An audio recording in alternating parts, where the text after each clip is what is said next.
One of the key differences in the two broadest categories of personality, introversion and extroversion, are in how either of them perceive and respond to being alone. Introverts will often find being alone comforting and will be drained by social interaction, while extroverts are the complete opposite, drained by time alone and comforted by social interaction. To understand this difference in how both personality types experience being alone, it is important to first understand the reasons for the difference in reaction to social interaction between introverts and extroverts. Recent research into this exact issue done by psychology professor at the University of Minnesota, Colin D. Young, has suggested that this may have to do with dopamine, which is the reward hormone in the human body. Dopamine is generated by various glands in the midbrain like substantia nigra and the ventral tegmental, and is known to give people feelings of pleasure and satisfaction when secreted. The brain gives off this hormone to promote what are known as reward activities, such as social affiliation, money, social status, and even eating food, which are known to be good for the overall health and well-being of humans. Consider the following analogy. If dopamine was a food, introverts would have very small appetites. Consequently, introverts are pickier in the types of social activities that they partake in. Conversely, extroverts have bottomless stomachs and will try to eat as much dopamine as they can. Take for example answering a question in class where both an introvert and extrovert know how to answer the question. The extrovert may instantly shoot up their hand because their brain sees the type of activity as one where they can gain social status and thus be happily rewarded with dopamine. The introvert's brain also perceives raising their hand as a reward type of activity.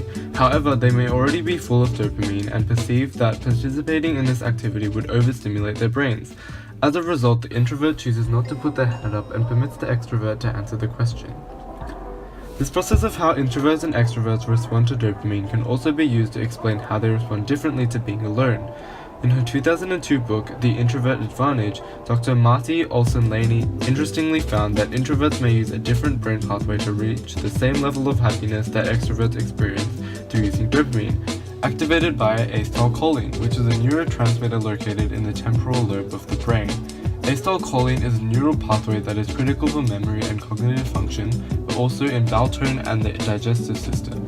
Like dopamine, acetylcholine generates feelings of happiness in an individual, but is prompted by inwards rather than outward stimulation like concentration or deep thinking. While extroverts enjoy reveling in dopamine during high reward activities like socializing and partying, introverts would rather bathe in acetylcholine while just watching a movie or reading a book. Both types of people would experience similar types of happiness just through different means. Other interesting reasons that may help to explain why introverts would rather be alone are 1. The length of the neural pathway.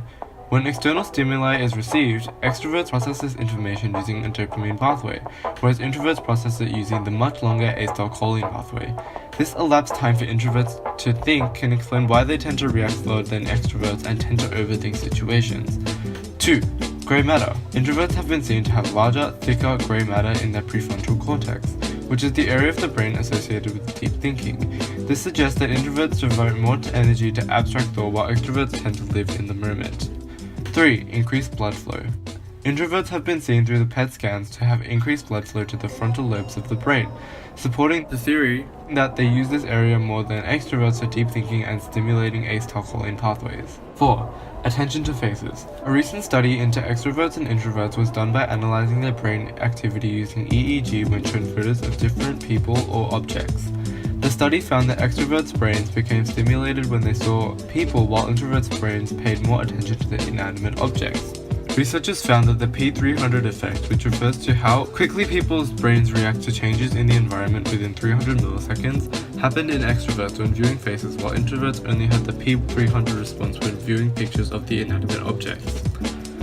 Lastly, the use of the autonomic nervous system can be used to explain this difference in why introverts would rather be alone. Number 5. Use of the autonomic nervous system. It has also been seen that although extroverts and introverts use both components of the autonomic nervous system, just as they both use dopamine, extroverts have been seen to utilize the sympathetic nervous system more, which is responsible for responses like the fight or flight or freeze and full throttle reflexes, in where the brain becomes hyper-focused on its surroundings to make people more active, daring, and inquisitive. As a result of this, extroverts are known to be more impulsive than introverts, who instead prefer to use the parasympathetic nervous system, which is used for resting and digesting. As a result, introverts are known to be more relaxed and spend more time thinking to better utilize their acetylcholine pathways. In conclusion, introverts and extroverts prefer antisocial and social activity respectively because of how these activities are what help to recharge their brains. Social activity recharges the brains of extroverts who gain happiness via the generation of dopamine in their brains, whereas introverts, although also using dopamine, find greater happiness in using the acetylcholine neurotransmitters in their brains, which are stimulated via concentration and deep thinking. The way both of these groups utilizes their autonomic nervous system complements their means of accessing their corresponding forms of happiness.